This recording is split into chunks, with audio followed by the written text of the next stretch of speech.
Assalamualaikum warahmatullahi wabarakatuh. Perkenalkan, nama saya Rivaldo, NIM 45200040. Baiklah, di sini saya akan mempresentasikan PPT Filsafat Timur, yaitu filsafat moisme. Pengertian moisme. Moisme atau mohisme adalah filsafat Tiongkok yang dikembangkan oleh para pengikut Mozi. Juga dikenal dengan Mozu, dilatinkan sebagai Misius pada abad ke-5 atau sekitar tahun 470 Masehi sampai 391. Mohisme sangat mirip dengan utilitarianisme. Utilitarianisme berpandang bahwa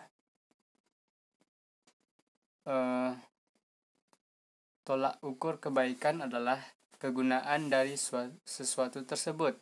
Semakin berguna, maka semakin baik.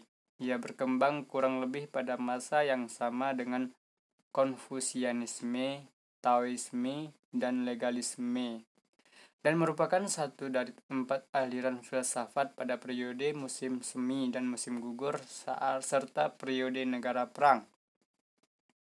Moisme merupakan filosofi Cina kuno dari logika, rasional, pemikiran, dan ilmu yang dikembangkan oleh akademisi ulama yang belajar di bawah Cina kuno, filsuf Mozi, dan diwujudkan dalam sebuah buku Eponymous Mozi. Selanjutnya, ajaran-ajaran moisme.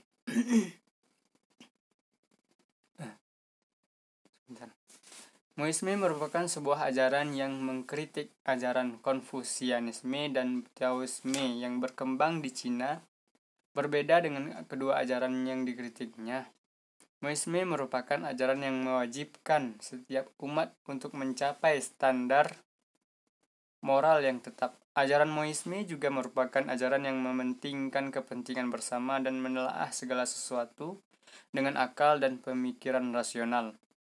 Namun, nasib dari ajaran ini tidak seberuntung Konfusianisme dan Taoisme karena mengalami pemberangusan dan pemusnahan pada dinasti Qin. Prinsip-prinsip utama moisme adalah kepedulian yang tidak memihak, altruisme atau perhatian terhadap kesejahteraan orang lain tanpa memperhatikan diri sendiri, dan cinta universal. Menurut Edward Craig, terjemahan yang lebih akurat adalah kepedulian yang tidak memihak karena Mozi lebih mementingkan etika daripada moralitas dan untuk semua orang tanpa memandang hubungan atau afiliasi. Ideologi ini juga menentukan nilai-nilai penghematan dan utilitarianisme. Kaum Mois juga membentuk organisasi politik yang sangat terstruktur yang berusaha mewujudkan ide-ide yang mereka khotbahkan. Tulisan-tulisan Mozi seperti Konfusianisme, mereka menyewa jasa mereka tidak hanya untuk keuntungan, tetapi juga untuk mewujudkan cita-cita etis mereka sendiri. Struktur politik ini terdiri dari jaringan unit-unit lokal di semua kerajaan besar Tiongkok pada saat itu, yang terdiri dari unsur-unsur baik dari kelas terpelajar maupun kelas pekerja. Setiap unit dipimpin oleh seorang juzi atau harfiah atau pahat, gambar dari pembuat kerajinan. Kemudian filsuf yang hidup pada akhir abad ke-5 sampai 4 Masehi. Pengkritik utama ajaran Konfusianisme dan Daoisme. Yang kedua, Mozi dan pengikutnya merupakan orang pertama yang membuat argumentasi dan perdebatan filosofis di Cina. Selanjutnya, seperti Socrates, Mozi merupakan orang pertama yang mengadakan penelaahan filosofis objektif tentang standar dan objektivitas moral dan memberikan argumentasi epistemologis. Selanjutnya, filosofi Mozi bukan ajaran filosofis moral dan prinsip moral tertinggi, tetapi pencapaian standar moral yang tetap. Ajaran diringkas dalam 10 tesis dalam manuskrip Mozi.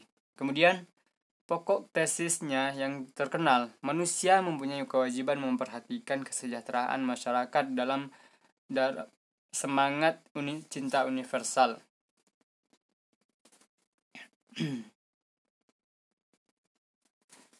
Kemudian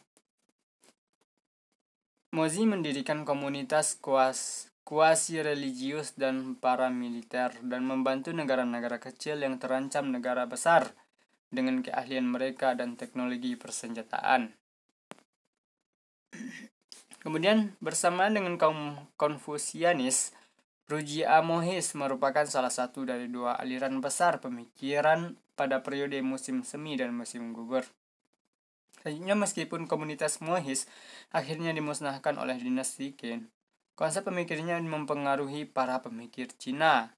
Para Mohis sesudahnya menuliskan banyak teks tentang logika, geometri, optik, dan mekanik.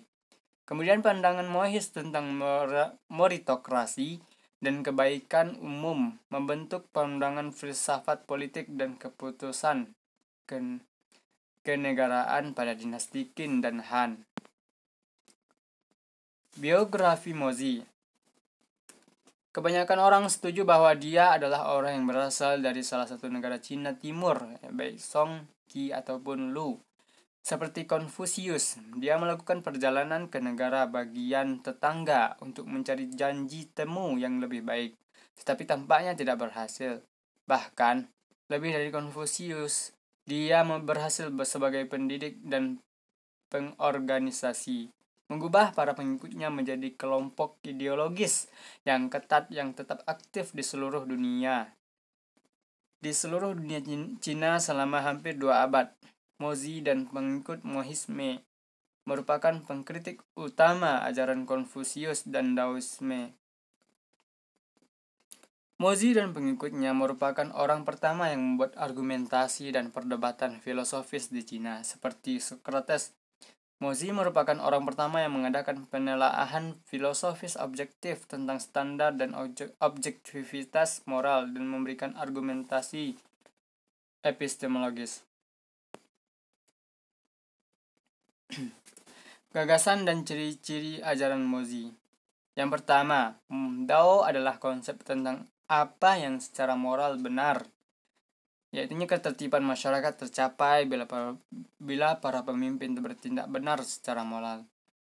Dao adalah jalan di mana mencapai kebaikan umum yang terwujud dalam keadilan sosial dan politik. Yang kedua, perhatian Mois lebih pada tindak tanduk moral daripada sifat moral. Yaitu ajaran Mozi lebih menekankan cara bertindak daripada menilai tindakan itu sendiri. Kebajikan atau kualitas manusia yang dikehendaki dapat direduksi kepada kebenaran tindakan moral. Di dalam hemat dalam pemakaman, misalnya pemahaman anak yang berbakti, dipahami bila tindakannya bermanfaat bagi dunia. Inilah yang menjadi kriteria kebenaran moral. Kebenaran moral tidak sama dengan kebiasaan atau tradisi. Kemudian suatu kebiasaan atau tradisi yang paling sederhana maupun primitif sekalipun sudah memiliki kebenaran moral.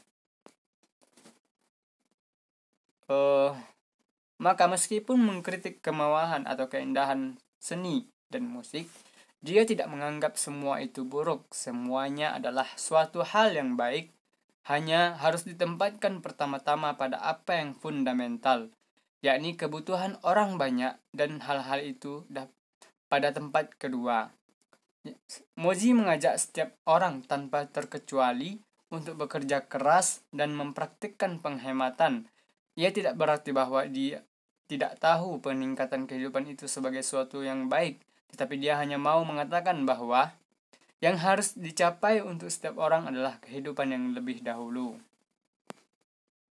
Cukup sekian yang dapat saya presentasikan. Apabila ada perkataan atau penjelasan yang salah, mohon dimaafkan. Wabillahi taufiq wal hidayah. Assalamualaikum warahmatullahi wabarakatuh.